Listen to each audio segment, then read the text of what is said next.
Welcome to Faith, Reason, and Geekdom. I'm your genuflexor, Roger. My brothers and sisters in Christ, join me every other Wednesday as we work out these three perspectives in our everyday culture. That's what I call Christian genuflexing.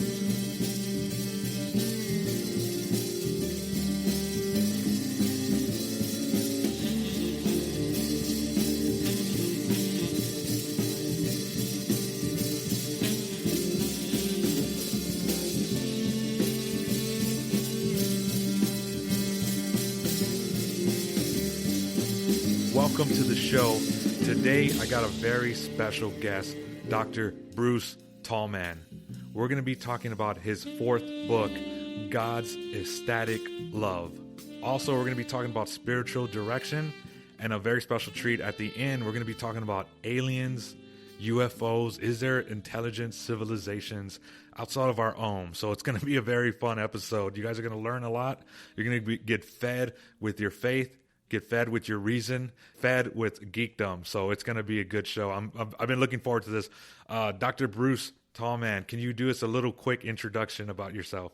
I'm now 72 years old. I'm married. We've been married for 45 years, Grace and myself. We have 3 adult children. I worked for 14 years with the Roman Catholic Diocese of London, Ontario, Canada, in adult religious education. So that was from 1988 to 2002. Since 2002, I've been in my own private practice as a spiritual director. I also do a lot of marriage preparation work, which started with the diocese, and then I just carried it on, in my own practice. And I do a lot of writing. So yeah, I've written 4 books, and and I really want to thank you, Roger, for inviting me to be on your podcast. This is really a treat. So, yeah, I'm looking forward to our discussion.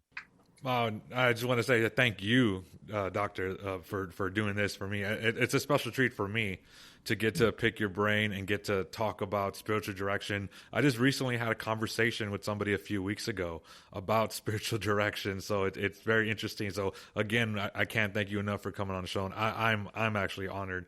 So let's get right into this, because we've got a lot of stuff to cover today, so it's going to be a good, exciting episode.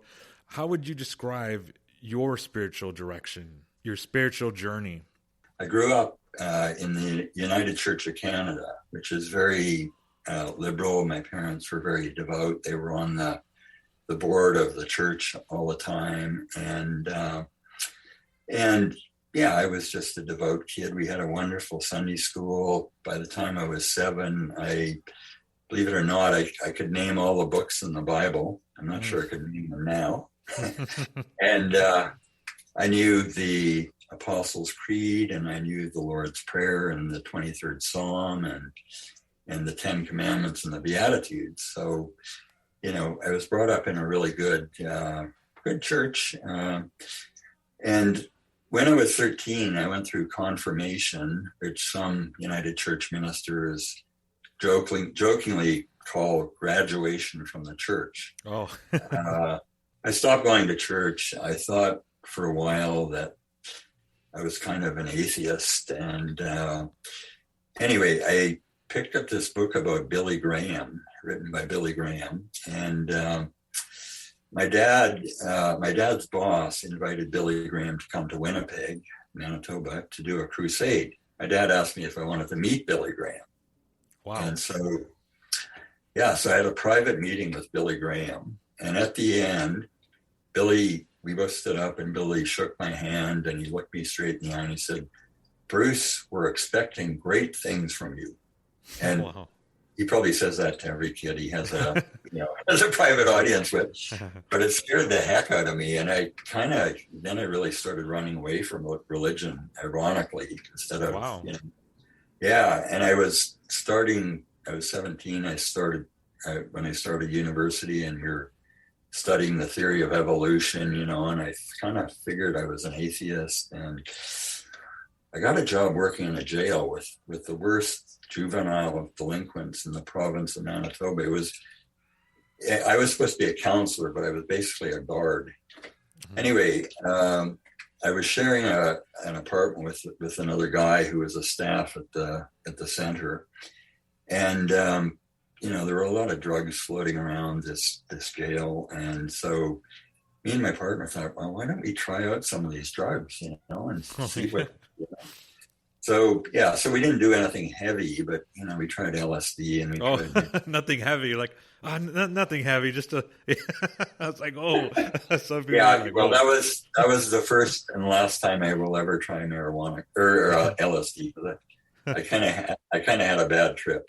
Then a couple of friends of mine they got a grant to do a film about all the Aztec and Mayan and Inca ruins. And they needed somebody to do the still photography.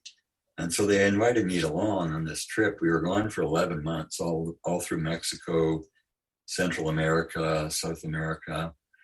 We were traveling on our own camper. And when I came back off that trip, I started realizing, well, religion was like the center of these cultures, Like we were constantly going to these ancient ruins, and the only thing left of these cultures was their religious temples. And so I came back to Canada, and the guys who we were hanging out with and doing drugs with seemed to be getting into heavier drugs, which I knew I didn't want to go there.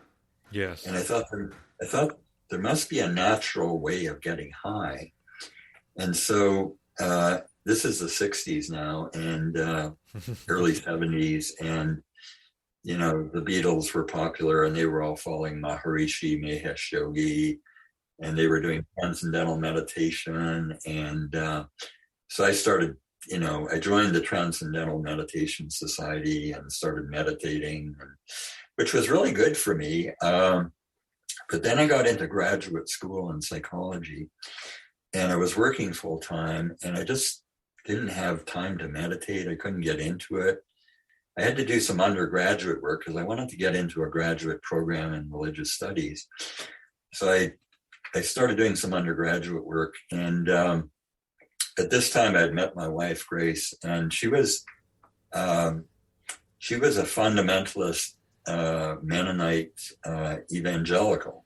Oh. And so she introduced me to the Bible, and that was the first Christmas gift she gave me, was a Bible. Okay? For Christmas? Yeah. And I'd never read the Bible, and I just thought, what kind of gift is this?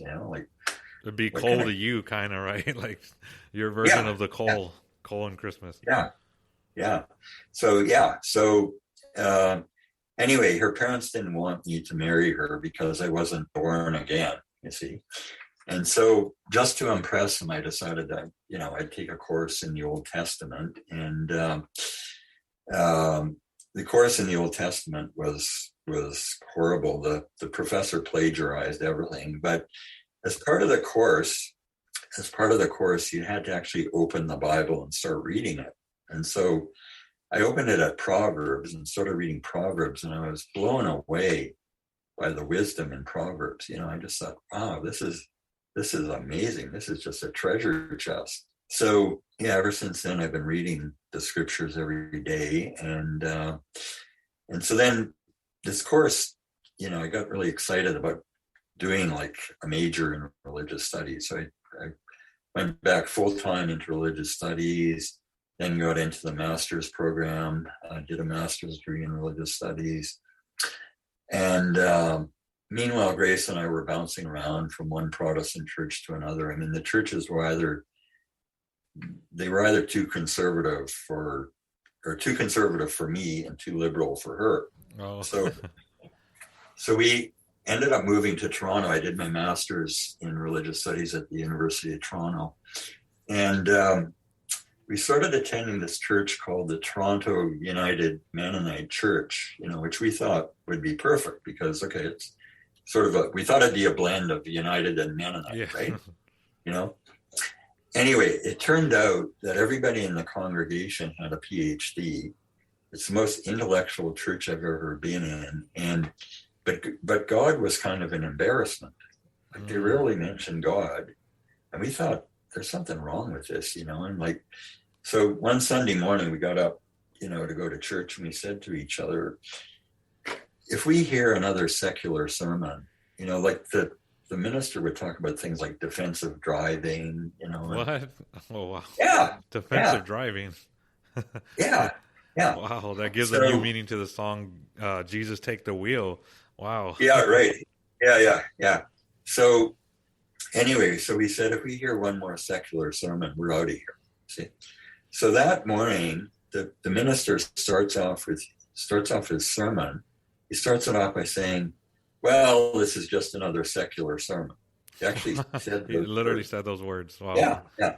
So we looked at each other and that was it. Like, so then we tried the Baptist church, we tried the Nazarene church, we Oh, bounced around. We went to this little church called the Church of the Way. And I was feeling like, well, these churches are just kind of isolated islands, in the middle of nowhere. And like, I want to be part of mainstream Christianity. yeah. Meanwhile, we had moved back to Winnipeg and there was a Catholic church just down the street from us. So I thought I'd go and check that out, and they had a program where it was an introduction to Catholicism. It was kind of a watered down version of the RCIA. I don't know. Oh, yes. I'm familiar with RCIA, yes. I went through this course in Catholicism. I found I was agreeing with so much they were saying. And so at Easter, I joined the church, and that was back in 1983. And 38 years ago. And then the priest at that time knew that I had a master's degree in religious studies. And so he assumed that, since I was a Protestant up until then, he assumed that I knew the Bible inside out, which I actually didn't. At university doing my master's degree, I took world religions and Christian theology, but I never took any Bible courses. And so he put me in charge of the Bible study for the whole parish. Well, you'll fit right in the Catholic Church. Yeah, right. Yeah. So anyway, they had this amazing Bible study program called the Journey Bible Study Program, and he put me in charge of that.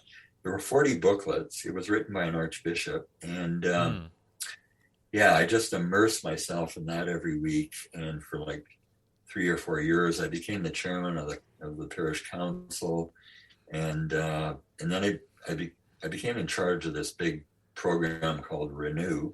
I was working pretty much full-time as a volunteer for my church. And I started daydreaming about, it'd be great to have just one job, like one full-time job working for a church somewhere. And, I sort of fantasized about working for a diocese in evangelization. I subscribed to this magazine called The Prairie Messenger, and there was a little ad in there. They wanted somebody to be the director of this Christian Renewal Center, this adult religious education center. And so I applied for that. I didn't think I'd get it, but they hired me. And so that's how I came to London, Ontario. And I did. I ran 2 adult religious education centers for the diocese for 14 years. And then I started feeling a calling to be a spiritual director. And meanwhile, I knew the diocese was going to close down. There were 4 adult religious education centers. And I got wind of the fact that the diocese, there were all these scandals, with sexual abuse and there were all kinds of legal bills, and the diocese needed to close down the 4 adult religious education centers. Wow. And, to afford to pay for all the legal costs. See, so I just, I was feeling this calling to be a spiritual director, and started looking for spiritual direction training programs. I eventually ended up with the Jesuits in North Detroit. They trained me in spiritual direction. And then I thought, well, I was doing a lot of marriage preparation for the diocese, and I knew that a lot of couples were kind of falling between the cracks because they, for whatever reason, because of their circumstances, they couldn't get into the parish marriage preparation courses. Yeah. And by this time, I was building a spiritual direction practice on the side while I was working full time for the diocese, and I I had enough direct ease that I thought, you know, if I picked up all the couples, the marriage prep couples who are falling between the cracks, I mean, between them and my direct ease, I could probably just quit my job with the diocese and work full time. So before they closed down the centers, I quit my job and started in my own practice as a spiritual director. You know, eventually everything just seemed to point towards the Catholic Church, and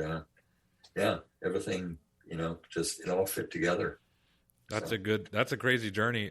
Like I said, like what you're saying, the experimenting with drugs, the Beatles, getting into meditation, going to college. That's like one of the most boomer journeys if I ever had heard one. Yeah, right. That's one Yeah, of the yeah. most like the baby boomer of boomers that I've ever heard. Is Yeah, the journey of like everything you're saying. I was like, yeah, that's. But that's beautiful that it led you to that, and now yeah, doing what you're yeah. doing. I was gonna ask, could you describe your spiritual practice? How do you connect with God?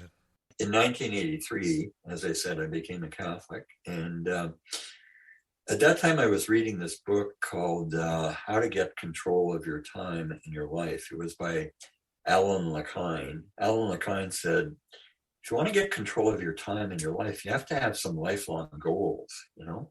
Like, what are your lifelong goals? So I thought, okay, what are my lifelong goals? And I was just a new Catholic. So I thought, well, what did Jesus say the great commandments were? He said, great commandments were love God with all your heart, mind, soul, and strength, and love others as you love yourself. And so I took those as my lifelong goals.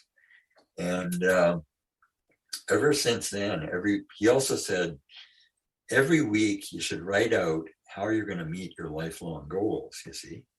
So every week I've written out since then, this is like 38 years ago. I can't believe I'm Oh, this old. Uh, yeah, every week I've written out, okay, how can I love God? How can I love myself, my wife, my kids, other people, you know? Uh, and so out of that, my own spiritual practice has gradually evolved. So I start off, you know, just with some general prayers, prayers of intercession for other people mainly.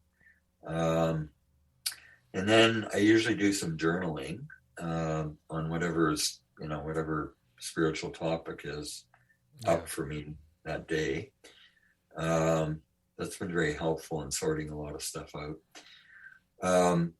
And what I've been doing lately is I'm on this. I realized there's parts of the Bible that I still haven't read, and so I signed up for one of these read the Bible in a year programs. Right? Oh, Mike Smith. Is it the Mike Smith one, the Bible in a Year podcast? I know. Yeah. Yeah, he's like one of the top guys on YouTube. And Mike Smith, Okay. yeah, Father Mike Smith. Yeah. So so that takes.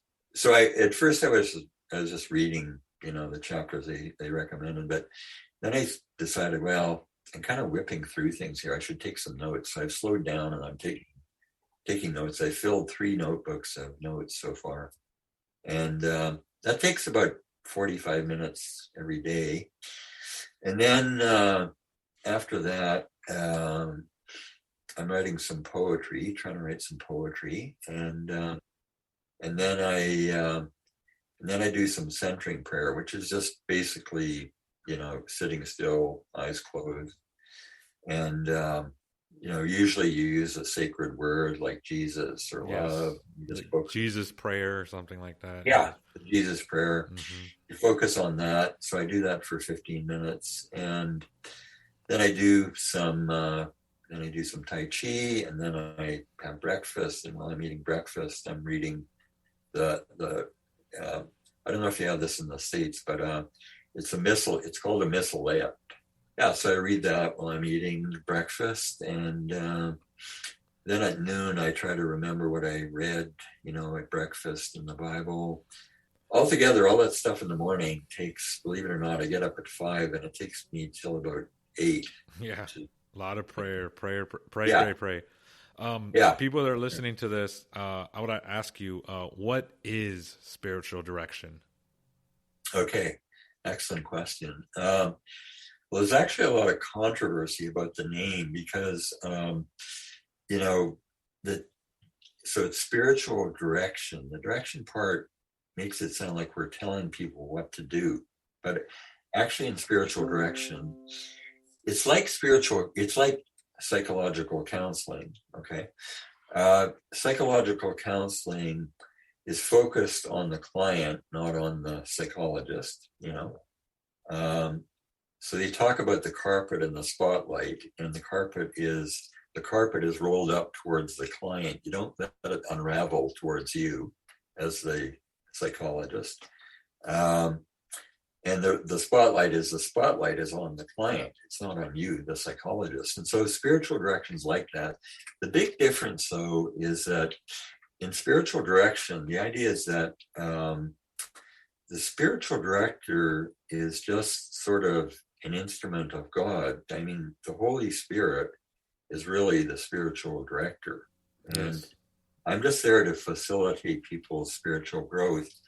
So it's mostly active listening. And the big difference between spiritual direction and psychological counseling, I mean, spiritual direction is basically spiritual counseling, but the big difference is that in spiritual direction, you know, you can talk about God from the get-go. I mean, that's the whole purpose, you know, is to explore a person's journey with God. And so people bring all kinds of things to spiritual direction, and I just try to put them in a spiritual context. I try to just actively listen. I figure if I'm talking more than about 30% of the time, I'm talking too much. So we're not directing people. We're not telling them what to do. We're trying to draw out of them what they think they need to do.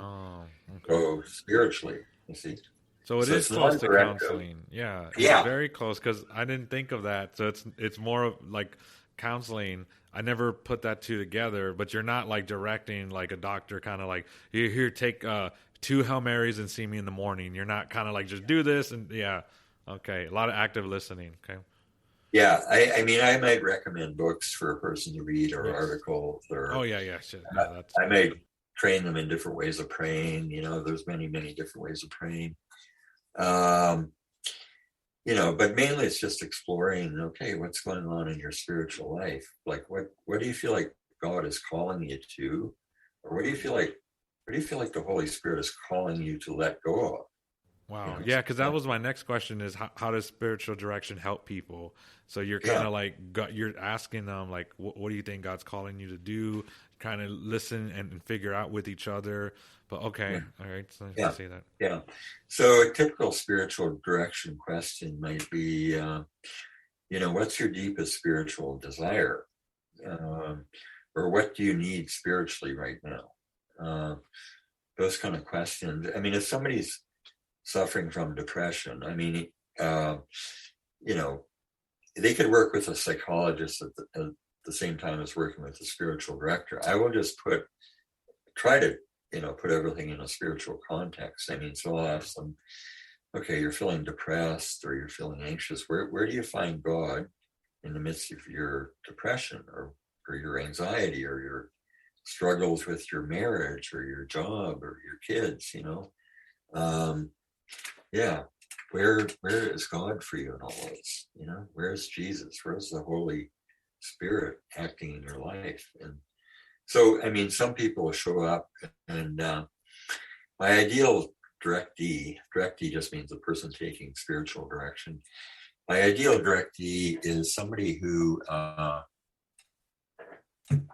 is really wrestling with their spiritual life, you know. I mean, maybe they're thinking of leaving the church, you know. Okay. I mean, there's different stages of spiritual growth. There's, you know, the group stage where you just believe what you've been taught. You don't ask any questions.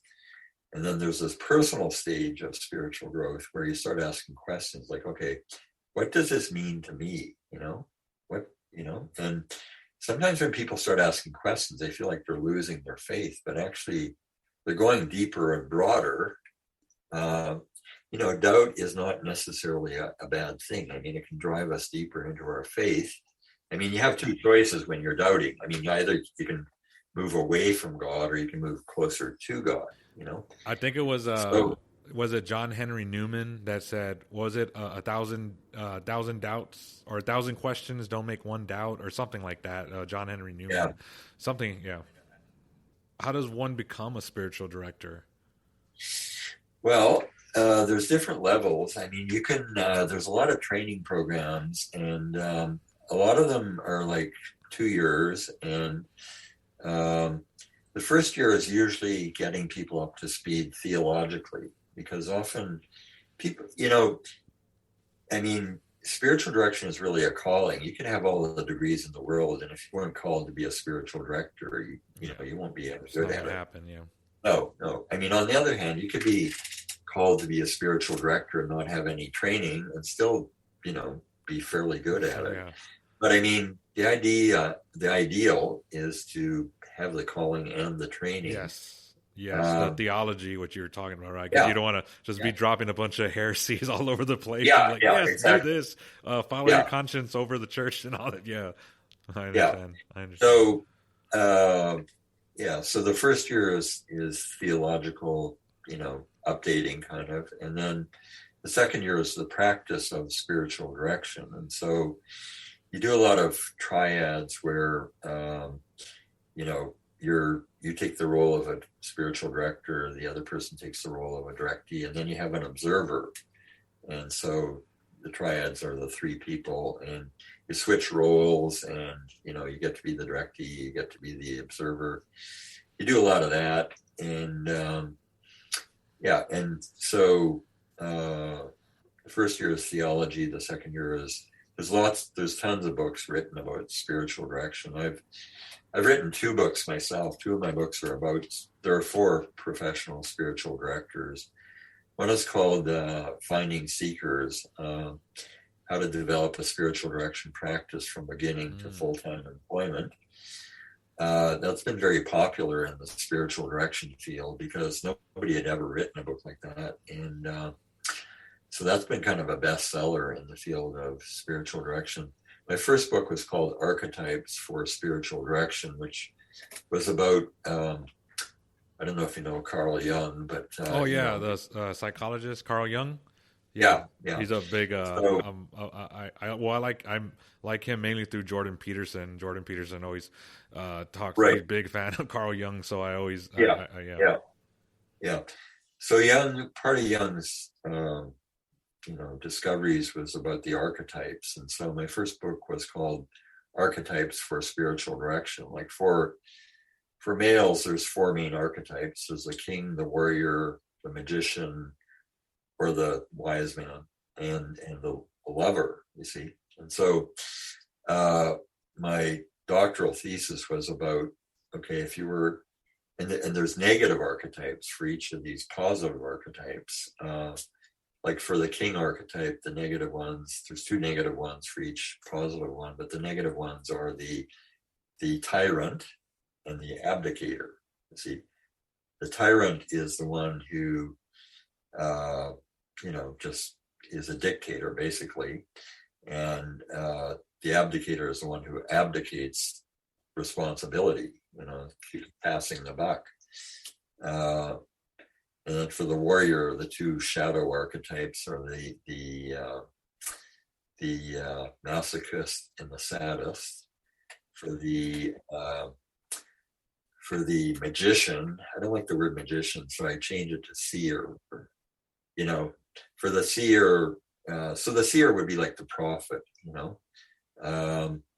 Prophet though can become a manipulator, can tell a lot of lies instead of telling the truth. Was that a pop shot at the Watchtower Society? Was that the prophets in 1960s? I was like, no, but yeah, Carl Jordan Peterson. I listened to his like 4-hour lectures on that, so Yeah, I'm very, which kind of brings us to a nice little segue about your books.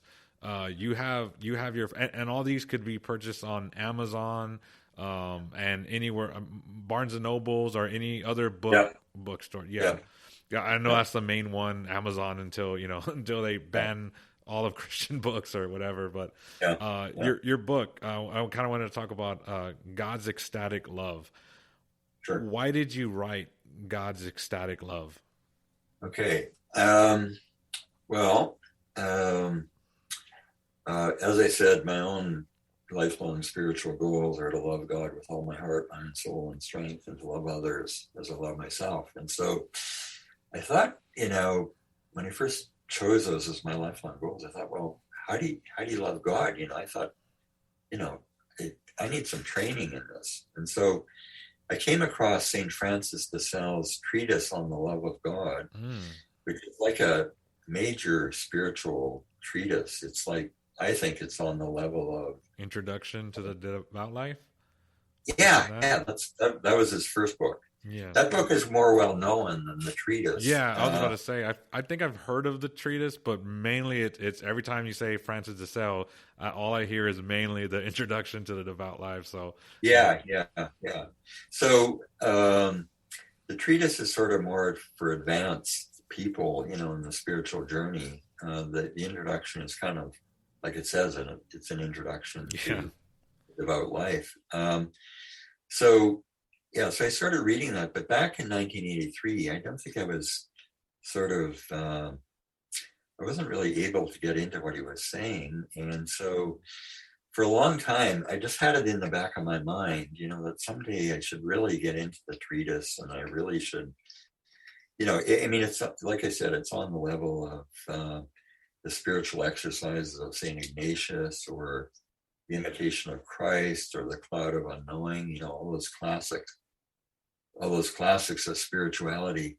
But most people have never heard of the treatise. And so I had it in the back of my mind, someday I should do a commentary on this. And so we moved 3 times, and I have hundreds of books, and somehow I lost the two volumes of the treatise. Anyway, one day I was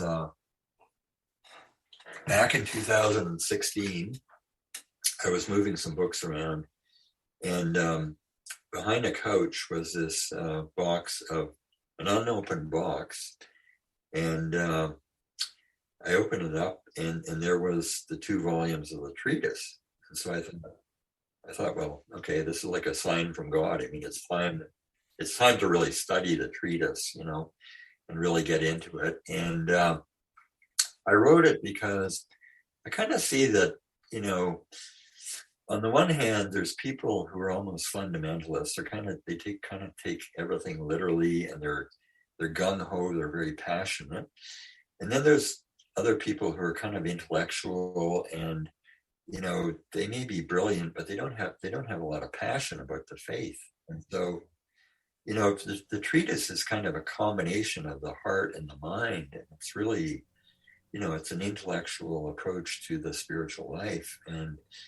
But it was written, it was published in 1616, and so 400 years later, 2016, I pick up the treatise, and I noted that, okay, it's exactly 400 years since this was published. A lot has happened in the past 400 years. I mean, when Francis de Sales wrote the treatise, modern science was just beginning. In fact, in 1615, the year before he wrote the treatise, the Vatican came out and totally condemned Galileo, they just verbally condemned him. They didn't, they put him under house arrest, kind of. But they blow it way out of proportion with the thing. Him and the Pope and the, So, since 1616, there's been modern science, there's been, communism, capitalism, existentialism. Netflix. Don't forget that. It's a big one. There's Netflix. There's been the internet. There's been, now we're becoming more familiar with other world religions. It's like, and now there's the new atheism, and it's like, wow, there's so much change. So I thought somebody should write an update. Somebody should update the treatise. So basically, that's what I tried to do. In my own humble way, I tried to. So about 20% of my book is actually quotes from the original treatise, and which got me in trouble with my publisher, because I was kind of naive, and I was quoting the original treatise left and right, and then my publisher said, "Oh, you can't do that. I mean, like you'll get sued for copyright, from because Tan Books had published this, translation of the treatise that I was using. It was from 1975.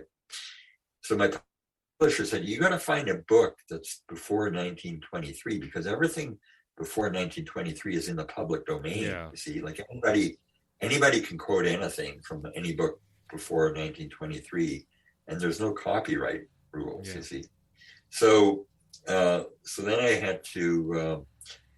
I found a version of the translation from 1884. So then I had to go back and find all the quotes that I had used in this 1884 version. And then, one of the people who, I mean, the book was edited by 7 clergy people. 7 clergy people from 6 different Christian denominations. They gave me a lot of feedback, and so I kept revamping it. So yeah, it's been a labor of love. I think I revamped it 9 times. Oh, so, 9 times? Yeah. It's 272 pages. Yeah. It's So it really has been a labor of love. And again, I wrote it because I would like people to be not only intellectual about their faith, but also passionate, put the two together, to be passionate, to love God with all your heart and all your mind. I mean, so that's what I tried to do. So, that's very, very powerful. And the way your process of doing it, getting it 9 times, also the open box, it kind of brings a call back to the signs that you're getting, like, hey, 400 years, hey, there's an open box almost, and then reminds back of the pastor who's like, this is a secular homily, or what you were talking about, how if I hear another secular one, it's like it these nuggets, these open doors that God leaves for us, and we walk through, and so that's incredible. See, a labor of love. Yeah. That church where everybody had a PhD, that was an example of people being people being very intellectual but not passionate. Yeah. That God was literally an embarrassment. They never ever mentioned God, believe it or not. Yeah. Just your process on how you came to write it and all that, and how you went through that alone, is getting it edited by all these different people and feedback and going back, like the labor of love, like you said, like my grandma said, like, oh, why is it so good? It's like, 'cause I made it with love, so just that alone is enough to make people take notice. But I would ask, like, why should people read God's Ecstatic Love on top of all that? Yeah. Thanks for asking these great questions. So, let's use a sports analogy, okay? Let's use football. I mean, the teams that win are not the teams that, do a fancy dance after they score a touchdown. Okay? Oh, okay. Oh, sorry. I was worried because when you said football, I know you're in Canada, and I was like, is this like football, American, or is it soccer? I was like, I got you. I'm following, because if it was soccer, I would have went over my head. So I got you. Yeah. Okay. I got to tell you a secret about Canada. We know more about U.S. politics and U.S. football than we know about Canadian politics. What? Wow. Wow. It's a little. Hey, you guys heard it first. We're like this gigantic, state.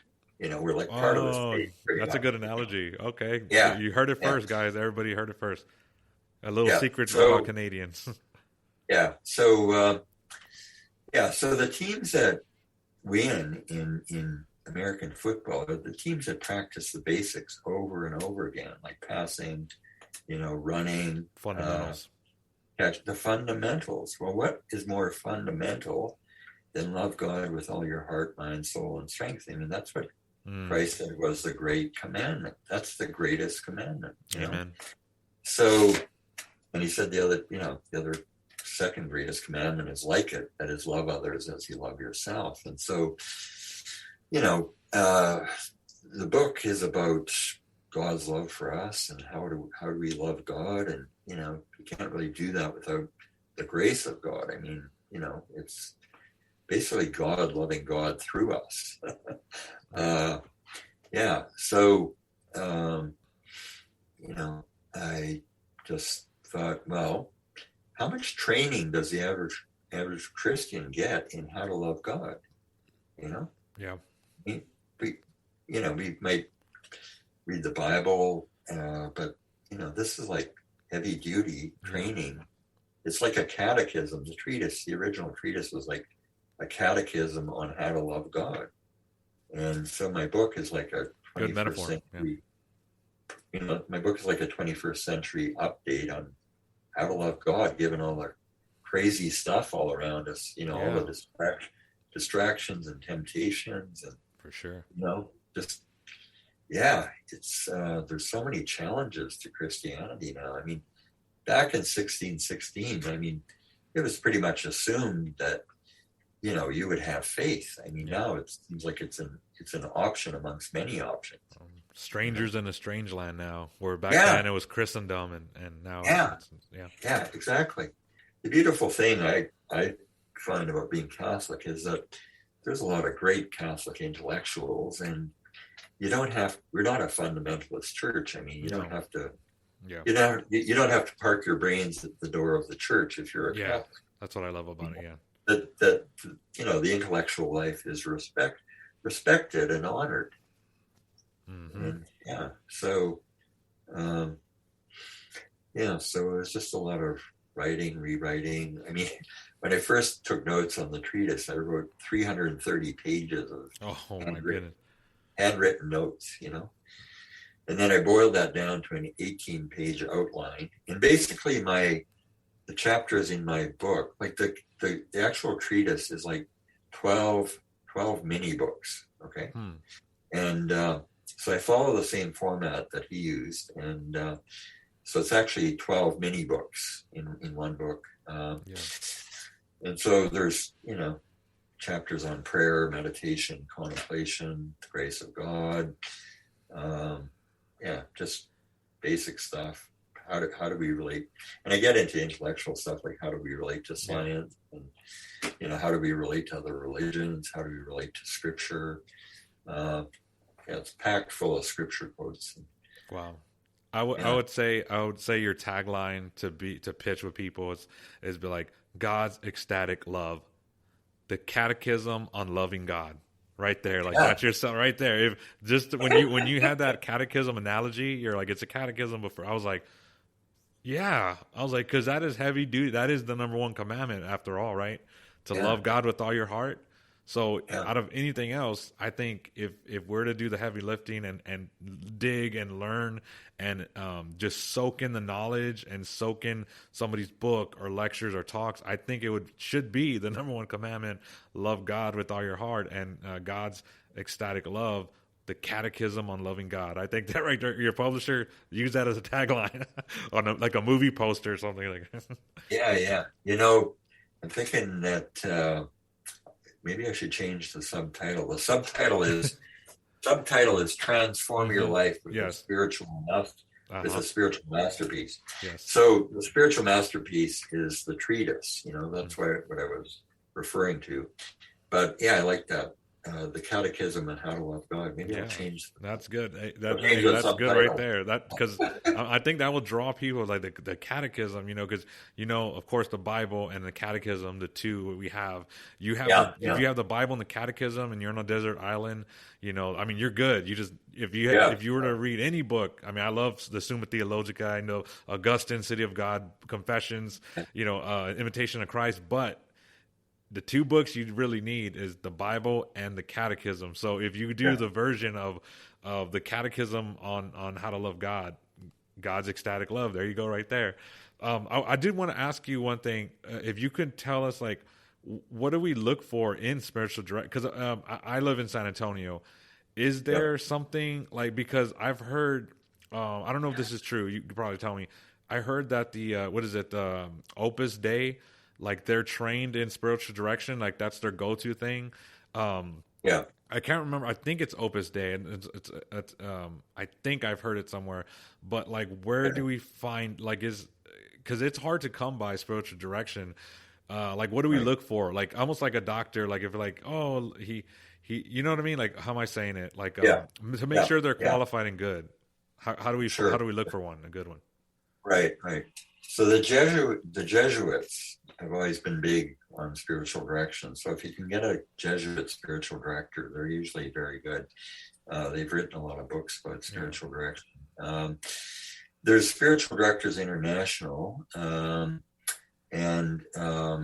they have like 6,000 spiritual directors, and they have a search engine on their website called Find a Spiritual Director. And so you can, so what I recommend to people is, usually there's little bios on their website about each of the 6,000 spiritual directors. And although sometimes they just include their email, but you can email them and you can ask them about, okay, where did you get your training? And I didn't say this before, but there are different levels. So there's the certificate level where you do the 2-year program. Okay. Yeah. You end up with a certificate in spiritual direction. But there's also master's programs, there's doctoral programs. I have a doctor of ministry degree in spiritual direction. So I had to do a thesis and, do these 4 major papers on, I had to critique 6 different classic theological works, and yeah, it was heavy duty. So yeah, there's different levels. I mean, you want to get somebody who's well trained, and there are lots of Catholic training programs. So the Jesuits run a lot of Catholic spiritual direction training programs. Yeah, so I usually say, look at the little blurbs, the little bios of people on Spiritual Directors International. Maybe pick 3 or 4 that you think would be good, and then interview them. Okay. Or just. So you're saying like because of Saint Ignatius of Loyola, all the spiritual that they do, you're saying try to lean towards that, and also your website. You have marriage counseling, and you have spiritual directions on your website. Yeah. I'll get the show notes, put in the show notes to the book, obviously, Sure. God's Ecstatic Love, and then to your website, and so people could obviously look for you in that way too. So that's good advice. Now we did the faith with talking about spiritual direction. We worked out with the reason, writing books, getting books. Now we're gonna work out like the geekdom part. Now this is what I want, because I know we talked a little bit, and you said you're like kind of like into the stars, and you had a telescope. You were kind of telling me a story about that, and you're kind of into that.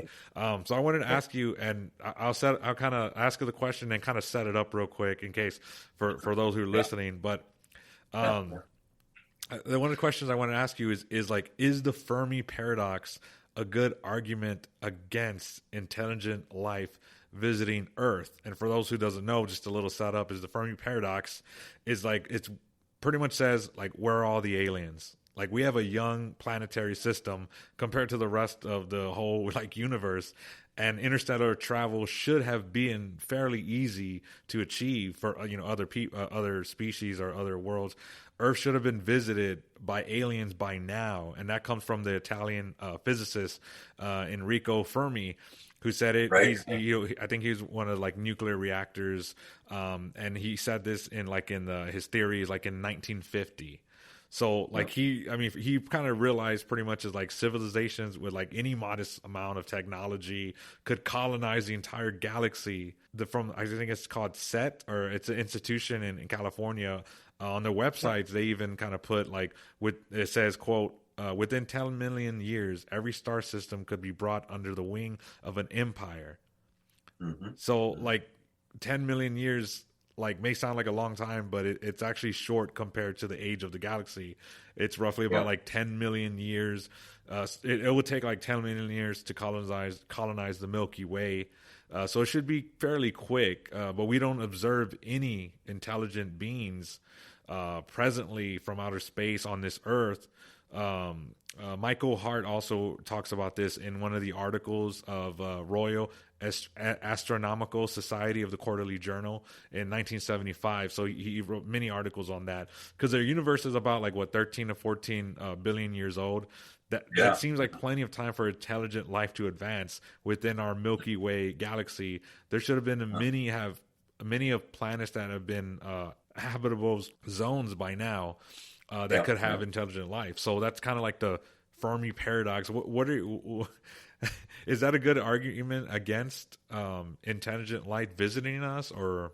I don't really think it is in some ways. I mean, I don't know if you've heard of the Drake equation. Yes. But, the Drake equation, basically is like, okay, in our galaxy, there's 200 billion stars. We now know that on average, each star has like 6 planets. And, yes. A lot of math. Yes. In our own solar system, like Saturn has 62, maybe more than that now, but 62 moons they've discovered, and there could be life on the moons. I think Jupiter has even more. So the Drake equation is basically, okay, you multiply, 200 billion by 6, and you get 1.2 trillion. That's planets, and then, all these moons. So if you just keep narrowing it down by, equations of 10, okay, if you say there's 1.2 trillion planets in our galaxy, maybe 1 out of 10 is in the habitable zone, right? So that brings you down to so that brings you down to 120 billion planets that are in the habitable zone, and then you go down by a factor of 10, so down to 12 billion, might have life on them, and then you go down by 10. You keep going down. So, just mathematically, scientists have figured out, okay, in our galaxy, there's probably, this may sound far out, but this is a conservative estimate, according to the Drake equation. There might be 100,000 civilizations out there, in our galaxy. So now, recently on Netflix, you can watch this, these series about top secret, CIA documents that have been released. And to me, it's pretty clear that, there may be alien spaceships on Earth, that have visited Earth. They seem to be just observing us. They're not trying to take over, but I think there's 6 episodes to Top Secret Classified U.F.Os. I think that's the title, something like that. But, when you watch that, it's pretty convincing that, we are being visited. And so I don't think the Fermi paradox is, okay, so we haven't captured any aliens or anything, they haven't introduced us to, or tried to, arrange a meeting with the president of the United States. Was it Mars Attacks? Remember that movie in Mars Attacks when they go to meet Jack Nicholson? He's like, well, it's your old pal, Jack. That would have been pretty cool. Yeah. Anyway, great movie. So, I think there is evidence that, there's, either aliens are visiting Earth, or, some other country, maybe Russia or China, or, or maybe some private company has developed these amazing flying machines. That can do things that, up till now, no, humanly invented spaceship can do. And they have, there's video footage of this stuff. Yes, which brings me to the next question is I was going to say, what are your thoughts on all the UAPs that are coming out from our own government recently. I would like to, because what you just said is like, was it the Navy pilots? They had what was the one off of the water where like the water's rumbling and they see it's like a tic tac shape and it's kind of like bouncing around and it meets them, almost goes to them, and then all of a sudden it just shoots up, like the force to turn to, because our pilots could go like what 3,000 something miles an hour, but then these are capturing at like 8, 9, some even 12,000 miles an hour. And then they make right turns, like in our Yeah, aircrafts, to make a yeah, right turn. Like it takes a while. Like we have to have a big space. They're literally like what these crafts are doing. Like no biological entity inside would survive. It would just crush the sheer force of it just to make that turn. It would crush, incinerate like the aircraft, but these don't. And they've seen them, a lot of them off of the water, the one in San Francisco. And the thing that's crazy is there's 3 things to confirm. It's one, these guys are trained professionals. They're trained to tell the difference.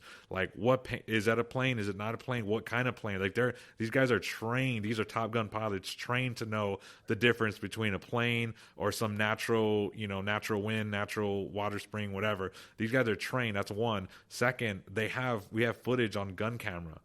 Third, we have actual like radars and sensors. So there's 3. It's pretty powerful. Like, so like the report that they did, you had like Senator was it Marco Rubio, and then you had Eric Holder, and I think it's called ATIP. I believe it was called ATIP, and they're going to investigate, because the old school version, they called it Project Blue Book. I don't remember the real name, but they hit that. yeah, But now they actually said no, we have been. ATIP has been investigating, and the government had said they have, and they're saying they don't really know what it is. So, like, what are your thoughts on all these? Well, they call them they don't call them UFOs no more. I guess they want to get away from the stigma. They call them yeah. UPAs, which stands for unidentified aerial phenomenon. What are your Yeah. thoughts on all these recent ones? It feels like in the last 10 years or so, it's been a lot. Yeah. I think that, I mean, there's been people abducted by aliens, I mean, that sounds even crazier than, aliens visiting us, but, they've been brought up into spaceships, and some of the people who have been abducted say these beings, spoke to them telepathically, and they said, you really got to take care of your Earth. Mm. I wonder if we're being visited, because, the other thing about on Netflix on this series is that these UAPs, unidentified aerial phenomena, they seem to hang around nuclear sites, The Russian ones that they actually turned on that's scary. Yeah, Yes, yeah, they turned yeah, on the actual one of the nuclear yeah, site. That's scary. They do.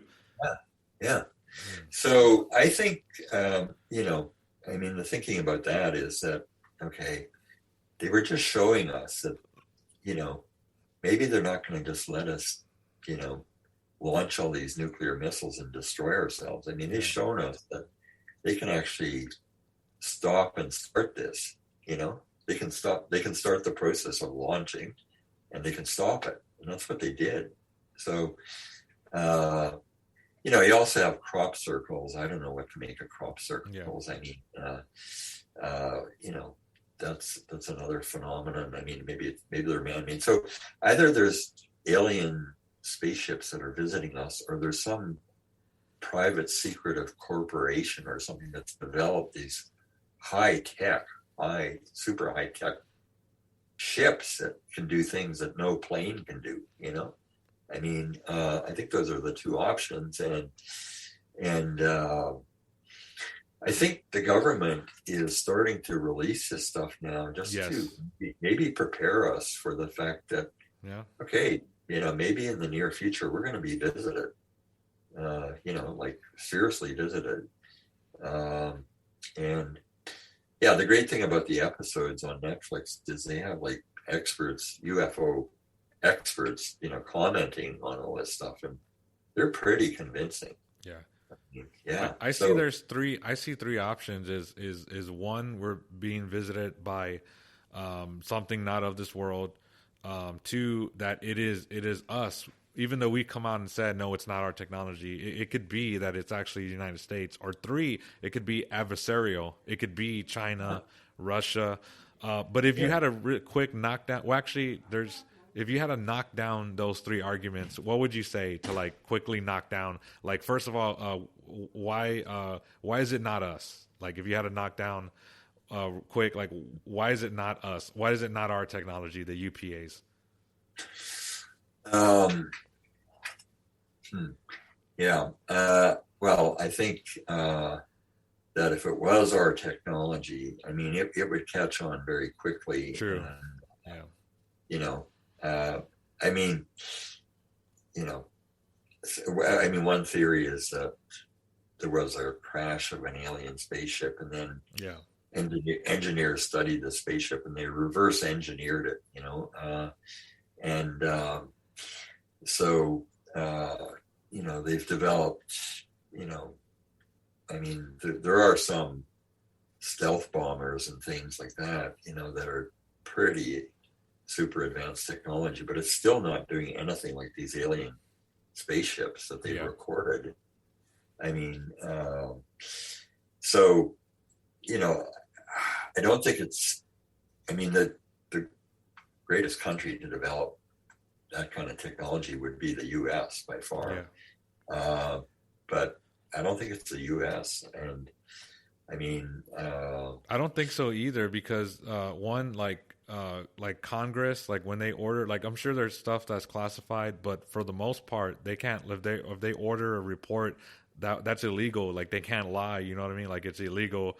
There's a lot of people that get to the bottom of it. Also, too, like a lot of these spaceships or these UPAs, they've flown close to pilots that don't know what's going on. Sometimes they can't see them, but they see them on the radar. Like that's very dangerous. I don't think, like when our Navy or our government, our military is doing exercises and all of a sudden the top secret one goes, like, I don't think the government that's dangerous. Like he wouldn't send their top secret aircraft that we have right in the middle of like unknowingly exercise. Yeah. So I don't think it's what about, so how would you knock down to say that, it's China or Russia or another adversarial country? What would you knock down? How would you knock down? Yeah, I don't think they're as advanced as the U.S. Yeah, that's true. But they're not as advanced. They would have took us over by now if they did. Also, too, in the 50s, we've been saying this since the 50s. Like, so in 1950s, not even we had this technology. So if China had it in the 50s, like, we didn't even have it in the 50s. The Soviet Union didn't have that kind of stuff in the 50s to make that kind of right-hand turns going, 10,000 miles an hour. So that's another counter that is not somebody else, because they would have had it in the 50s, and that would have changed the course of World War, all that. So what about, okay, so there is actually another option I was going to ask you. What if it's not from outer space? What if it's actually, because near nuclear plants, right?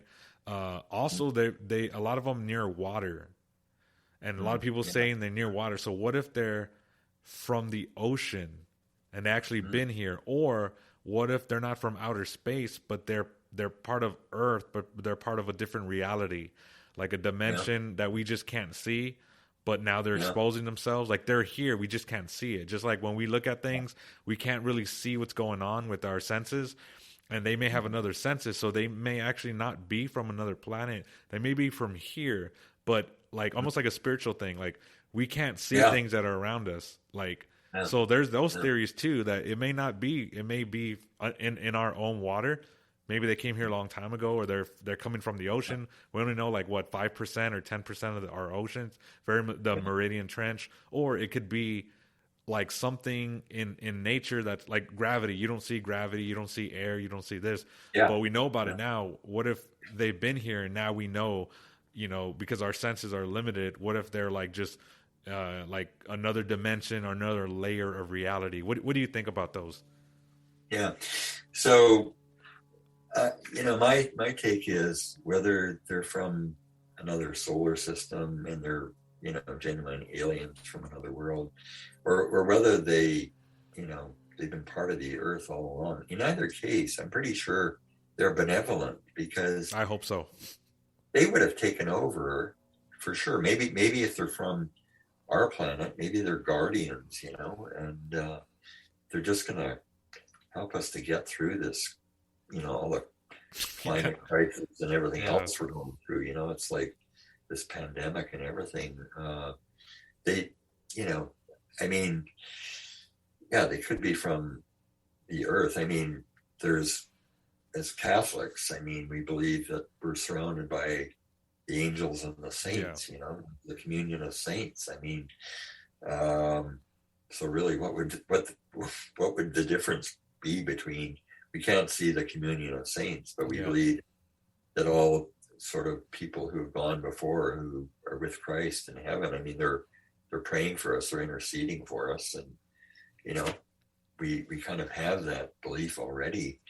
And if they're from outer space somewhere, I mean, if they have the technology to do the kind of things these spaceships can do, I mean, they could have easily taken over us, and they haven't. So I think they're here as observers and guardians, and they're benevolent.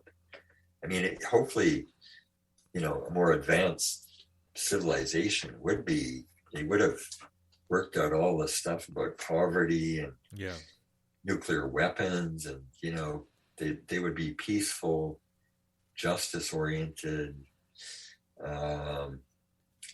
loving creatures. I hope so, because with that technology, what they can do, our fighters have no chance. So I hope they are peaceful. If it is, and again, the Catholic Church the popes have come out and said, it doesn't really do anything for our faith. If the Pope said, hey, if there are aliens, God maybe have the same plan or a different plan for them or whatever. We don't know, creatures all over the world. But I think this is very fascinating, of all this stuff. And you said you had I see, because I see your planets in the back, so you're very into this. Let me ask you: have you ever seen anything, looking in your telescope? Have you ever seen anything unusual? Well, it depends on your perspective, but I mean, with my scope, I could easily see the rings around Saturn. Oh, wow. And the moons around Jupiter, and so I mean, if you call this unusual, it's pretty amazing. Well, I've never seen. I was about to say, I would. Oh man, I bet that's beautiful. Yeah, to see it in real life. That this really is out there. I mean, that's mind-boggling. But I haven't seen anything like any kind of alien spaceships. Any base on Saturn or something. No. Yeah. Oh man. Yeah, that's great. Well, again, Dr. Bruce Tallman, I want to thank you so much. I know we had to do a little reset to get this started, but I'm sure glad that we actually were able to do it, because this is very exciting. Again, I'll put the show notes for your website, marriage counseling, spiritual directing, spirituality, your faith, and then the book, God's Ecstatic Love, and then you have your other books that were you're mentioning them. So again, Amazon, anywhere you can find books. Again, this has been Faith, Reason, and Geekdom. I'm Roger. Is there any last things you want to say, Dr. Bruce Tallman, before we exit it? Well, since my passion is helping people to love God, I mean, just take those commandments, those great commandments of Christ seriously. I mean, as somebody said, everything else in Scripture is commentary on those two commandments, I mean, we need to get those commandments down and practice them and live them. And if we do, I mean, people will be flocking to the church. I mean, but we haven't really had that much training in how to actually do this, and so that's the gap I'm trying to fill. How do you do this? So Anyway, Roger, I really want to thank you. I mean, this has been a delight, and I like the U.F.O. parts that we explored, because I am, as I said, kind of an amateur astronomer, very amateur. But this stuff is fascinating. It is so much fascinating. So fascinating. Yeah, yeah. So I appreciate what you're trying to do in your podcast. I mean, combine faith, reason, and geekdom. I think that, because I mean, the geeks need to learn about faith and read well. So I love sci-fi. I love all the comic book movies, the Marvel movies, DC's. I love aliens. I love talking about, like if there is there UFOs, is there not, TV shows. I love all that. So I appreciate that. But once again, yeah, you're right. Like we need that training. We need that to get God's love. Would you say we need a catechism for that? Oh, there you go. The new subtitle, the new title. Yes, please go out, get Dr. Bruce Tallman's book, God's Ecstatic Love. God bless you. God bless all you guys listening. Faith, Reason, and Geekdom. Thank you. God bless you, Roger.